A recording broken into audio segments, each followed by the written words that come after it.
ടോണിക്കെ baby, എങ്ങനെയാണ് കോൺഗ്രസ് ഇതിനെ കാണുന്നത്? ഈ മോദിയും ട്രംപും തമ്മിലുള്ള ബന്ധം അത് രാജ്യ താല്പര്യം പോലും മാറ്റിവെച്ചുകൊണ്ട് അങ്ങനെയുള്ള ഒരു ബന്ധം സ്ഥാപിക്കുന്നു എന്നൊക്കെ. വിൻസെന്റ്, താങ്കളിലേക്ക് വരാം. ചില സാങ്കേതിക പ്രശ്നമുണ്ട്. ശ്രീ ടോണിക്കെ ബേബി, നിങ്ങൾക്ക് ഇപ്പോൾ ഇന്ത്യ എടുത്ത നിലപാടിനെ, കോൺഗ്രസിന് ഇന്ത്യ എടുത്ത നിലപാടിനെ അംഗീകരിക്കാനാണോ പറ്റുന്നത്, അതോ അത് ശരിയായില്ല എന്നാണോ? ഇവിടെ ഇറക്കുമതി താരിഫ് 25% ഇന്ത്യൻ ഉൽപ്പന്നങ്ങൾക്ക് അമേരിക്കയിൽ ഉണ്ടാകാൻ പോവുകയാണ്. അതൊരു പക്ഷേ ഇല്ലേ, അത് ബുദ്ധിമുട്ടുണ്ടാക്കിയേക്കാം ഈ ഇന്ത്യക്ക്. പക്ഷേ അതും കൂസാതെ റഷ്യയിൽ നിന്ന് എന്തായാലും എണ്ണ ഇറക്കുമതി ചെയ്യും ഇന്ത്യ. അതിന് അമേരിക്കയുടെ ഭീഷണി വേണ്ട, അങ്ങനെ ഒരു നിലപാടെടുത്തിരിക്കുകയാണ്. എങ്ങനെ കാണുന്നു കോൺഗ്രസ് ഇതിനെ? മുൻപ് പലതവണ, പ്രത്യേകിച്ചും ഡൊണാൾഡ് ട്രംപ് അമേരിക്കയുടെ പ്രസിഡന്റായി വന്നതിന് ശേഷം പലതവണ അമേരിക്കയ്ക്ക് മുൻപിൽ കീഴടങ്ങുന്ന ഒരു ഇന്ത്യയാണ് നമ്മൾ കണ്ടത്.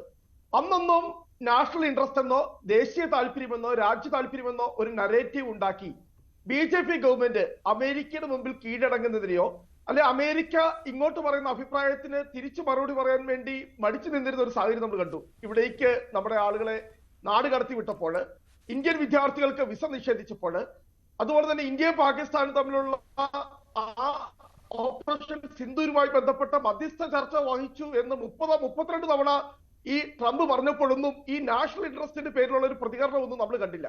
ഇപ്പോഴിതാ റഷ്യയിൽ നിന്നും പെട്രോളിയം ഇറക്കുമതി ചെയ്യുന്നതിനെതിരെ അമേരിക്ക ഭീഷണി മുടക്കിയപ്പോൾ നമ്മൾ പറയുകയാണ്, നാഷണൽ ഇൻട്രസ്റ്റിന്റെ പേരിൽ, രാജ്യ താല്പര്യത്തിന്റെ പേരിൽ നമ്മൾ അമേരിക്കയുടെ ശാസനയെ നമ്മൾ അവഗണിക്കുന്നു.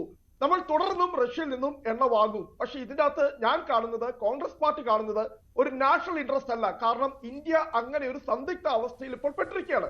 ഇതിന്റെ അകത്ത് ദേശീയ താല്പര്യം ഒന്നും നമ്മൾ ചിത്രീകരിക്കേണ്ടതില്ല. ഇപ്പോൾ ഈ വിവാദം ഉണ്ടായതുകൊണ്ട് ഒരു കാര്യം ഇന്ത്യയിലെ ജനങ്ങൾക്ക് മനസ്സിലായി. അന്തർദേശീയ മാർക്കറ്റിൽ $65 ഒരു ബാരൽ ക്രൂഡ് ഓയിലിന് വിലയുള്ളപ്പോൾ $47 ഇന്ത്യ റഷ്യയിൽ നിന്ന് വാങ്ങിക്കൊണ്ടിരുന്നത് എന്നും അതിന്റെ പേരിൽ ഇന്ത്യക്കാരുടെ പോക്കറ്റ് അടിച്ച ഇന്ത്യക്കാരെ കൊള്ളയടിച്ചുകൊണ്ടിരിക്കുകയാണെന്നുള്ളത് യാഥാർത്ഥ്യം ഇപ്പോൾ പുറത്തു വന്നുകൊണ്ടിരിക്കുകയാണ്. അന്തർദേശീയ ഇത്രയും കാലം പറഞ്ഞുകൊണ്ടിരുന്ന ഇന്റർനാഷണൽ മാർക്കറ്റിലെ വിലക്കനുസരിച്ച് ഇന്ത്യയിലെ വില നിശ്ചയിക്കും. പെട്രോളിന് 107 രൂപ, 108 രൂപ. എത്ര ഭീമമായ തുകയാണ് ഇന്ത്യ ഗവൺമെന്റ് പോക്കറ്റിലാക്കുക മാത്രമല്ല സ്വകാര്യ എണ്ണ കമ്പനികൾ ഉൾപ്പെടെ നമ്മളിപ്പോൾ കാണുന്നുണ്ട്. റഷ്യയിലെ നയാര എന്ന് പറയുന്ന ഒരു എണ്ണ കമ്പനി ഇന്ത്യയിൽ ആയിരക്കണക്കിന് ഔട്ട്ലെറ്റുകളാണ് സ്ഥാപിച്ചിരിക്കുന്നത്. എത്ര കോടി രൂപയാണ് ഇന്ത്യക്കാരുടെ പോക്കറ്റിൽ നിന്നും അവർ കൊള്ളയടിച്ചോണ്ട് പോകുന്നത്. അതിന്റെ അകത്തൊന്നും ഇതുവരെ ഒരു പ്രതികരണവും. ഏറ്റവും ചീപ്പായിട്ടുള്ള റേറ്റിൽ ഇങ്ങോട്ട് റഷ്യയിൽ നിന്ന് ക്രൂഡ് ഓയിൽ ഇറക്കുമതി ചെയ്തുകൊണ്ട് ഇവിടെ ചോദിച്ചു, എന്തുകൊണ്ടാണ് ഇന്ത്യയെ മാത്രം അമേരിക്ക ടാർഗറ്റ് ചെയ്യുന്നത്? കാരണം ഇന്ത്യയുടെ 80% ഓയിൽ ഇമ്പോർട്ട് എന്ന് പറയുന്നത് റഷ്യയിൽ നിന്നാണ്. ലോകത്തെ 3ാമത്തെ ഏറ്റവും വലിയ ഓയിൽ ഇമ്പോർട്ടറാണ് ഇന്ത്യ, ഏറ്റവും വലിയ എണ്ണ ഇറക്കുമതി ചെയ്യുന്ന രാജ്യം. അപ്പോൾ അത്രയും ഭീമമായ വോളിയം ഓഫ് ട്രേഡ് ആണ് ബിറ്റ്വീൻ ഇന്ത്യക്കും റഷ്യക്കും ഇടയിലുള്ളത്. എന്തിനാ? സ്പെസിഫിക്കലി. അതുകൊണ്ടാണ് ട്രംപ് വളരെ കൃത്യമായി സ്പെസിഫിക്കലി പറഞ്ഞത്, ഈ എണ്ണ കച്ചവടത്തിന് അല്ലെങ്കിൽ പെട്രോളിയം ഇറക്കുമതിയുടെ കാര്യത്തിൽ ഇന്ത്യയുടെ മേൽ ഇപ്പോൾ അമേരിക്ക നമുക്ക് വാർണിംഗ് നൽകിയിരിക്കുന്നത്. അപ്പോൾ ഇതിന്റെ യാഥാർത്ഥ്യം എന്ത്? ഇപ്പോൾ നാഷണൽ ഇൻട്രസ്റ്റ് എന്ന് പറഞ്ഞുകൊണ്ട്, ദേശീയ താല്പര്യം എന്ന് പറഞ്ഞുകൊണ്ട്, രാജ്യസ്നേഹം എന്ന് പറഞ്ഞുകൊണ്ടുള്ള ചിത്രീകരണം ഒന്നും BJPയും മോദി ഗവൺമെന്റും നടത്താതിരിക്കുന്നതാണ് യാഥാർത്ഥ്യം. ഇവിടെ നടന്നത് മുഴുവൻ തീവെട്ടിക്കൊള്ളയാണ്.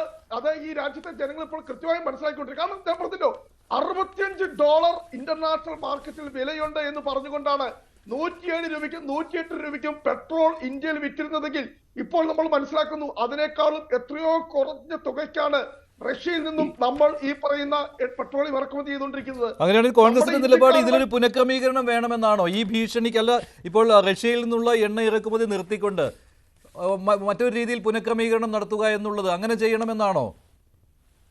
ഇവിടെ പുനഃക്രമീകരണത്തിന് വിഷയമില്ല. ഇത്രയും കാലം, എത്ര വർഷമായി? 2-3 വർഷമായി. 2022 ഈ ഉക്രൈൻ റഷ്യ യുദ്ധം തുടങ്ങിയതിനു ശേഷം 3 വർഷം കരിഞ്ചന്തയിലൂടെ, ബ്ലാക്ക് മാർക്കറ്റിലൂടെ ഇത്രയും കുറഞ്ഞ നിരക്കിൽ ഈ പെട്രോളിയം ഇറക്കുമതി ചെയ്ത ഇന്ത്യക്കാരെ കൊള്ളയടിക്കാൻ, ഈ രാജ്യത്തെ 145 കോടി ജനങ്ങളെ കൊള്ളയടിക്കാൻ, ചൂഷണം ചെയ്യാൻ സ്വകാര്യ എണ്ണ കമ്പനികൾക്ക് വഴി ഒരുക്കി കൊടുക്കുക വഴി അതിന് മറുപടി നരേന്ദ്രമോദി സർക്കാർ ഇന്ത്യക്കാരോട് പറയണം. ഇതിപ്പോൾ ട്രംപ് പറഞ്ഞിരിക്കുന്ന കാര്യമാണ്, ഇന്ത്യ റഷ്യയിൽ നിന്ന് എണ്ണ വാങ്ങി മറിച്ചു വിൽക്കുന്നുവെന്ന്. ആ ഒരു നിലപാട് അപ്പോൾ കോൺഗ്രസിനുണ്ട് എന്നുള്ളതാണോ?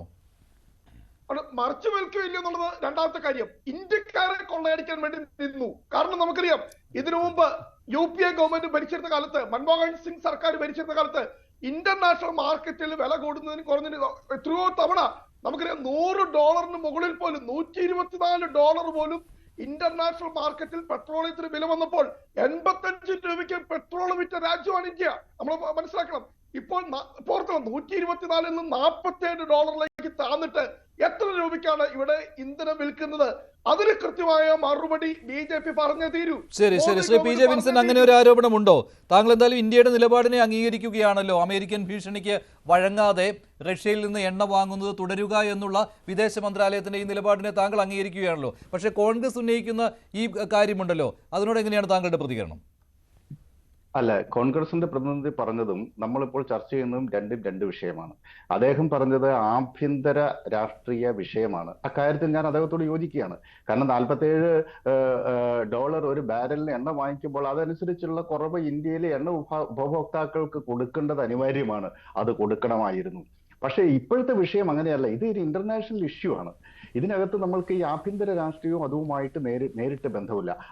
അതിനെ ആ രൂപത്തിൽ നമ്മൾ ബന്ധിപ്പിച്ചാൽ നമുക്ക് അബദ്ധത്തിൽ ചെയ്യും. കാരണം India is A dead economy എന്ന് അമേരിക്കൻ പ്രസിഡന്റ് ഒരു വിമർശനം ഉയർത്തുമ്പോൾ ഉടനെ തന്നെ നമ്മൾ ഇവിടുന്ന് അതെ ഞങ്ങളിത് ഡെഡ് ഇക്കണോമി തന്നെയാണ് എന്ന് പറയുന്നത് യഥാർത്ഥത്തിൽ ആ വിഷയത്തെ നമ്മൾ ശാസ്ത്രീയമായി സമീപിക്കാത്തതിലെ കുഴപ്പമാണ്. ഇന്ത്യൻ ഇക്കണോമി ഒരു ബ്രൈറ്റ് സ്പോട്ടാണ് എന്ന കാര്യത്തിൽ ഒരു സംശയമില്ല. ലോകത്തെ 4ാമത്തെ ഏറ്റവും വലിയ ഇക്കണോമിയാണ്. അതോടൊപ്പം പർച്ചേസിംഗ് പവർ പാരിറ്റി എടുത്തു കഴിഞ്ഞാൽ ലോകത്തിലെ 3ാമത്തെ ഇക്കണോമിയാണ് ഇന്ത്യ. അതിനുള്ള ശേഷി ഇന്ത്യക്കുണ്ട്. മാത്രവുമല്ല, നമ്മളുടെ ഫോറിൻ പോളിസിയിൽ ഒരു സ്ട്രാറ്റജിക് ഒട്ടോണമി, ആ സ്ട്രാറ്റജിക് ഒട്ടോണമി നമ്മൾ സ്വീകരിക്കാൻ തുടങ്ങിയത് മൻമോഹൻ സിംഗിന്റെ കാലത്ത് തന്നെയാണ്. മൻമോഹൻ സിംഗിന്റെ കാലത്ത് സ്വീകരിച്ച അതിശക്തമായി മുന്നോട്ട് കൊണ്ടുപോയ സാമ്പത്തിക ഒട്ടോണമിയുടെയും അതിന്റെ തുടർച്ചയായിട്ടുള്ള സ്ട്രാറ്റജിക് ഒട്ടോണമിയും കൂടുതൽ ശക്തമായി ഇപ്പോഴത്തെ ഗവൺമെന്റ് അത് മുന്നോട്ട് കൊണ്ടുപോകുന്നുണ്ട്. അതിനിടയ്ക്ക് മൈ ഫ്രണ്ട് എന്നൊക്കെ പറഞ്ഞ് ട്രംപുമായി ചില്ലറ സൗഹൃദങ്ങളും ഒക്കെ ഉണ്ടാക്കാൻ ശ്രമിച്ചു എന്നുള്ളത് ശരിയാണ്. അതിനെ ആ ഘട്ടത്തിൽ തന്നെ ശക്തമായ വിമർശനവും നമ്മൾ ഉയർത്തിയിട്ടുണ്ട്. ഏതായാലും അനിശ്ചിതത്വം നിലനിൽക്കുന്ന ഒരു വ്യക്തിയാണ് ട്രംപ്. അദ്ദേഹത്തിന്റെ വാക്കും പ്രവൃത്തിയും തമ്മിൽ ഒരു ബന്ധവുമില്ല. ഇപ്പോൾ പറയുന്നതല്ല നാളെ പറയുക. അതുകൊണ്ട് ഇന്ത്യ അതിന്റെ നിലപാടിൽ ഇന്ത്യയുടെ ദേശ താല്പര്യത്തിനനുസരിച്ചുള്ള നിലപാടുമായി മുന്നോട്ട് കൊണ്ടുപോവുക. ഇന്ത്യയുമായി സൗഹൃദം പുലർത്തുന്ന സമയത്ത് പരമാവധി ലോകത്തിലെ ഏറ്റവും വലിയ ഇക്കണോമി, ഏറ്റവും വലിയ സാമ്പത്തിക ശക്തി എന്ന നിലയിൽ അമേരിക്കയുമായിട്ടുള്ള ബന്ധത്തിൽ നിന്ന് ഇന്ത്യക്ക് ഉണ്ടാവുന്ന നേട്ടങ്ങൾ ഉണ്ടാക്കാൻ നമ്മൾ ശ്രമിക്കണം. അതേസമയം ഇന്ത്യയുടെ ഫാർമസ്യൂട്ടിക്കൽ മേഖല അമേരിക്കയുടെ വിമർശന വിധേയമാണ്. നമ്മളുടെ കാർഷിക മേഖല മുഴുവൻ തുറന്നു കൊടുക്കണം. അതുപോലെ പാൽ കച്ചവടം, ക്ഷീരമേഖല മുഴുവൻ തുറന്നു കൊടുക്കണം. ജനിതക മാറ്റം വരുത്തിയിട്ടുള്ള വിളകൾക്ക് ഇന്ത്യൻ മാർക്കറ്റ് തുറന്നു കൊടുക്കണം എന്നിത്യാദി കാര്യങ്ങളൊക്കെയാണ് ട്രംപ് ആവശ്യപ്പെടുന്നത്. അത്തരം കാര്യങ്ങളിൽ ദേശീയ നിലപാട് ഇന്ത്യയിലെ കർഷകരുടെയും ക്ഷീര കർഷകരുടെയും ഇന്ത്യൻ രാഷ്ട്രത്തിന്റെയും പൊതു താല്പര്യത്തെ മുൻനിർത്തി അത് ഞങ്ങൾ അംഗീകരിക്കില്ല എന്ന നിലപാട് ഈ ഗവൺമെന്റ് എടുത്താൽ തീർച്ചയായിട്ടും ഇന്ത്യയിലെ മുഴുവൻ ജനങ്ങളും ഗവൺമെന്റിന്റെ ഭാഗമായിട്ട് തന്നെയാണ് നിൽക്കുക. ശരിയാണ്. ഇന്ത്യയുടെ നിലപാട് എന്തായാലും താങ്കളും അംഗീകരിക്കുകയാണ്. ഇപ്പോൾ